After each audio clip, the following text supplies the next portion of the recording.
नमस्कार साथियों, श्री श्याम क्लासेज के यूट्यूब चैनल पर एक बार फिर से स्वागत है आप सभी का। साथियों, वेटनरी से जुड़े कुछ महत्वपूर्ण क्वेश्चन आज फिर से देखेंगे। तो जो भी साथी भाई वेटनरी से संबंधित किसी भी वैकेंसी की तैयारी कर रहा है तो दोस्तों इन क्लासेस में लास्ट तक जरूर बना रहे। चलिएगा दोस्तों, आज की क्लास का पहला क्वेश्चन देखते हैं। क्वेश्चन क्या है? अल्फा टॉक्सिकोसिस में मुख्य लक्ष्य अंग कौन सा होता है? कि जो अल्फा टॉक्सिकोसिस डिजीज होती है इसमें मुख्य लक्ष्य अंग कौन सा होगा? तो राइट आंसर करेंगे जो जिगर होता है इस बीमारी का सबसे मुख्य ऑर्गन अंग होता है मेरे साथियों। ठीक है, अगला क्वेश्चन देखेंगे। आईसीएच में समावेशन निकाय हेपेसाइटिस में किस स्थान पर पाया जाता है? जो आईसीएच में समावेशन निकाय होता है हेपेटोसाइटिस में किस स्थान पर पाया जाता है? तो दोस्तों नाभिक केंद्रक में दोस्तों ये पाया जाता है। ठीक है, अगला क्वेश्चन देखिएगा। रेबीज में मस्तिष्क के घाव दर्शाते हैं। जो रेबीज डिजीज होती है इसमें जो मस्तिष्क के घाव होते हैं वो क्या दर्शाते हैं? तो दोस्तों राइट आंसर करेंगे नॉन सुपरेटिव एंसेफ्लाइटिस दर्शाते हैं।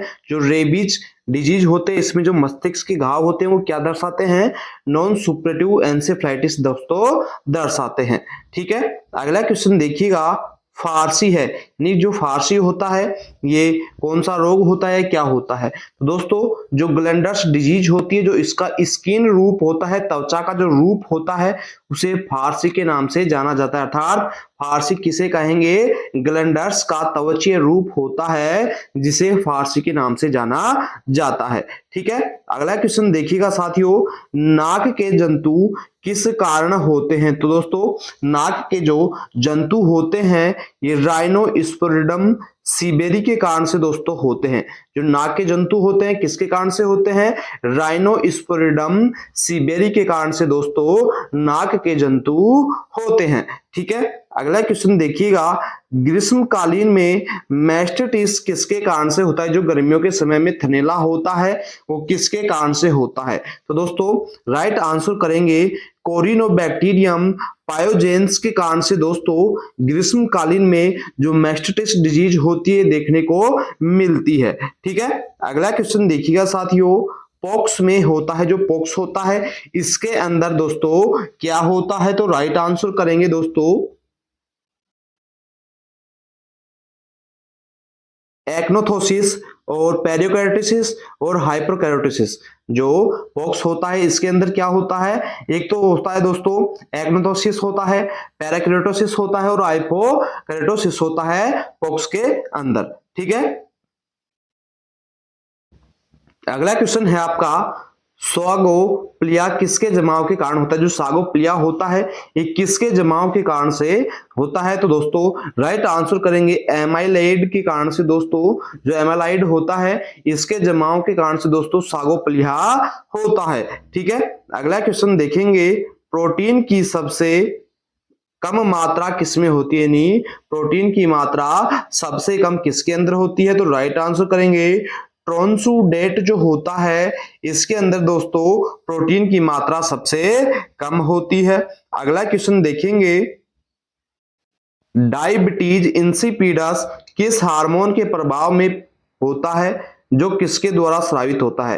कि जो डायबिटीज इंसिपिडस होता है किस हार्मोन के तो प्रभाव से होता है और दोस्तों किसके द्वारा स्रावित किया जाता है? तो दोस्तों राइट आंसर करेंगे ये पस पिट्यूटरी के द्वारा दोस्तों स्रावित किया जाता है। ठीक है, अगला क्वेश्चन देखिएगा। फोड़े में किस प्रकार का नेक्रोसिस देखा जाता है? जो फोड़ा होता है उसमें किस प्रकार का नेक्रोसिस देखने को मिलता है? तो दोस्तों राइट आंसर करेंगे लिक्विफेक्टिव नेक्रोसिस देखने को मिलता है। जो फोड़ा होता है इसमें किस प्रकार का नेक्रोसिस होता है? लिक्विफेक्टिव जो नेक्रोसिस होता है ये फोड़े के अंदर दोस्तों देखने को मिलता है। ठीक है, अगला क्वेश्चन देखेंगे। हृदय विफलता कोशिकाएं निम्नलिखित में से किसमें पाई जाती हैं? जो हृदय को फेल करने वाली विफलताएं कोशिकाएं होती हैं निम्नलिखित में से किसके अंदर पाई जाती हैं? तो दोस्तों फेफड़ों के लंग्स के अंदर दोस्तों ये पाई जाती है कौन सी? हृदय विफलताएं कोशिकाएं। ठीक है, अगला क्वेश्चन देखेंगे। सर्टोली कोशिका ट्यूमर निम्नलिखित में से किसमें होता है? जो सर्टोली कोशिकाओं का ट्यूमर होता है निम्नलिखित में से दोस्तों किसमें होता है? तो राइट आंसर करेंगे वर्सन टेस्टिस के अंदर दोस्तों जो सर्टोली कोशिकाओं का ट्यूमर होता है ये देखने को मिलता है मेरे साथियों। अगला क्वेश्चन आता है दोस्तों, कोशिकीय रक्षा की पहली पंक्ति है, जो कोशिकीय रक्षा की सिक्योरिटी की पहली पंक्ति होती है वो कौन सी होती है? तो दोस्तों राइट आंसर करेंगे जो न्यूट्रोफिल होती है कोशिकीय रक्षा की पहली पंक्ति के रूप में जानी जाती है दोस्तों। ठीक है, अगला क्वेश्चन देखिएगा, माइक्रोस्कोपिक रूप से रेबीज की पहचान किसकी उपस्थिति में होती है? यानी जो माइक्रोस्कोपिक होता है इसके रूप से दोस्तों रेबीज की पहचान किसकी उपस्थिति में की जाती है? तो दोस्तों राइट आंसर करेंगे न्यूरॉन के कोशिका द्रव्य में समावेशन निकाय से दोस्तों इसकी पहचान उपस्थिति का पता लगाया जाता है। ठीक है, अगला क्वेश्चन आता है अपना, पोल्ट्री में ग्रास नली ग्रंथियों का मेटाप्लासिया किसकी कमी के कारण से होता है? कि जो पोल्ट्री में ग्रास नली ग्रंथियों का जो मेटाप्लासिया होता है वो किसकी कमी के कारण से होता है? तो दोस्तों यह विटामिन ए की कमी के कारण से होता है। जो ग्रास नली ग्रंथियों में मेटाप्लासिया होता है किसकी कमी के कारण से? विटामिन ए की कमी के कारण से होता है। ठीक है, अगला क्वेश्चन देखते हैं, एंथ्राकोसिस फेफड़ों में किस कण के जमाव से होता है? जो एंथ्राकोसिस होता है फेफड़ों में किस कण के जमाव के कारण से दोस्तों देखने को मिलता है? तो राइट आंसर करेंगे फेफड़ों में अगर कार्बन के कणों का जमाव हो जाता है तो दोस्तों क्या हो जाता है? फेफड़ों के अंदर एंथ्राकोसिस देखने को आपको मिलता है। ठीक है, अगला क्वेश्चन देखिएगा, कैसियस नेक्रोसिस निम्नलिखित में से किसमें देखा जाता है? कि जो कैसियस नेक्रोसिस होता है इनमें से किसके अंदर देखने को मिलता है? तो दोस्तों तपेदिक नोडुल, कैसियस लिम्फोनाइटिस और फंगल ग्रेनुलोमा, इन तीनों के अंदर ही दोस्तों कैसियस नेक्रोसिस देखने को मिलता है। All of these right answer हो जाएगा। ठीक है, अगला क्वेश्चन देखिएगा, धमनी के स्थानीय फैलाव को क्या कहते हैं? कि जो धमनी का स्थानीय फैलाव होता है उसे किस नाम से दोस्तों जाना जाता है? तो एन्यूरिज्म जो होता है धमनी का स्थानीय फैलाव दोस्तों बोला जाता है। ठीक है,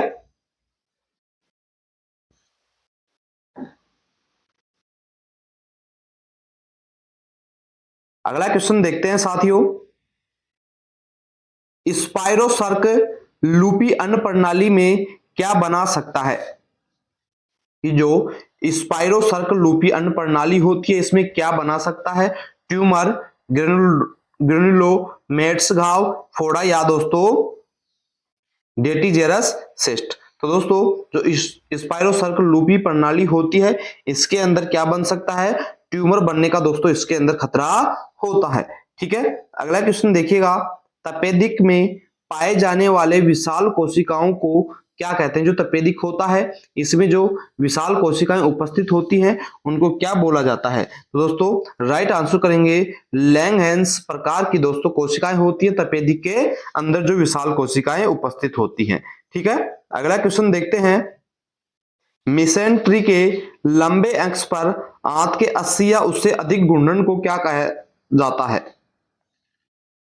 जो मिजेंट्री का लंबा अक्ष होता है तो आंत का दोस्तों 80 या उससे अधिक घूर्णन को क्या कहते हैं? 80 डिग्री के कोण से या उससे अधिक घूर्णन कर रही है तो उसे क्या बोला जाता है? तो राइट आंसर करेंगे दोस्तों वोलुवुलस दोस्तों उसे बोला जाता है। अर्थात मिजेंट्री के लंबे अक्ष पर आंत का 80 या उससे अधिक घूर्णन को वोलुवुलस बोला जाता है।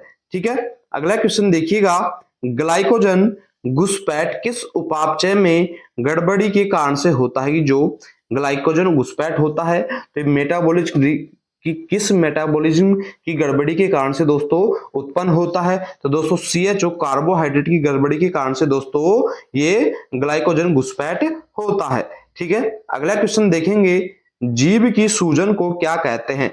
जो जीभ के अंदर सूजन आ जाती है तो उसे क्या बोला जाता है? तो दोस्तों ग्लोसिटोसिस दोस्तों उसे बोला जाता है, ग्लोसिटिस बोला जाता है। ठीक है, अगला क्वेश्चन देखिएगा, रक्त वाहिका के एंडोथीलियम का एक घातक ट्यूमर क्या कहलाता है? कि जो रक्त वाहिकाएं होती हैं उसके एंडोथेलियम का जो एक घातक ट्यूमर होता है वो क्या कहलाता है? तो दोस्तों राइट आंसर करेंगे जो एंजियोसार्कोमा होता है, ये एंडोथेलियम का एक घातक ट्यूमर होता है जो रक्त वाहिकाओं में होता है, एंजियोसार्कोमा। ठीक है, अगला क्वेश्चन देखेंगे, पसल की सूजन को क्या कहते हैं? तो दोस्तों जो पसल की सूजन होती है ये किस नाम से जानी जाती है? इग्नुवलाइटिस के नाम से दोस्तों इसे जाना जाता है। ठीक है, अगला क्वेश्चन है अपना, अंडाशय की सूजन को क्या कहते हैं? जो अंडाशय की सूजन होती है उसे किस नाम से जाना जाता है? तो दोस्तों सेल्फिगिटिस के नाम से दोस्तों अंडाशय की सूजन को जाना जाता है। नेक्स्ट क्वेश्चन देखेंगे, म्यूकोइड डिजेरिनेशन किसमें होता है? दोस्तों जो म्यूकोइड डिजेरिनेशन होता है ये किसके अंदर होता है? तो राइट आंसर करेंगे दोस्तों जठरांत्र श्लेष्मा और श्वसन श्लेष्मा, इन दोनों के अंदर दोस्तों म्यूकोइड डिजेरिनेशन देखने को आपको मिलता है। ठीक है, अगला क्वेश्चन देखते हैं कि जिस ऊतक से ट्यूमर उत्पन्न होता है उसके आधार पर ट्यूमर का वर्गीकरण क्या कहलाता है? कि जिस ऊतक से ट्यूमर उत्पन्न हो रहा है उसके आधार पर ट्यूमर का वर्गीकरण करना क्या कहलाता है? तो राइट आंसर हो जाएगा दोस्तों हिस्टोलॉजिकल उसे बोला जाता है। ठीक है, अगला क्वेश्चन देखिएगा, मेलानो में किसमें रक्त की उपस्थिति होती है? जो मेलानो होता है तो रक्त में किस चीज की उपस्थिति होगी जब उसे मेलानो बोला जाता है? तो दोस्तों मेलानो में मल की अगर उपस्थिति रक्त में हो जाए तो उसे मेलानो बोला जाता है। ठीक है, अगला क्वेश्चन देखियो, इसी तरीके से बेहतरीन और शानदार क्वेश्चंस की कंटिन्यू क्लासेस पाने के लिए जुड़े रहें श्रीश्याम क्लासेस के यूट्यूब चैनल के साथ में। जो भी साथी भाई इस क्लास में लास्ट तक बने रहे हैं वो दोस्तों अपने सभी साथी भाइयों को इन क्लासेस को शेयर करने की कोशिश करेंगे। थैंक यू दोस्तों, धन्यवाद।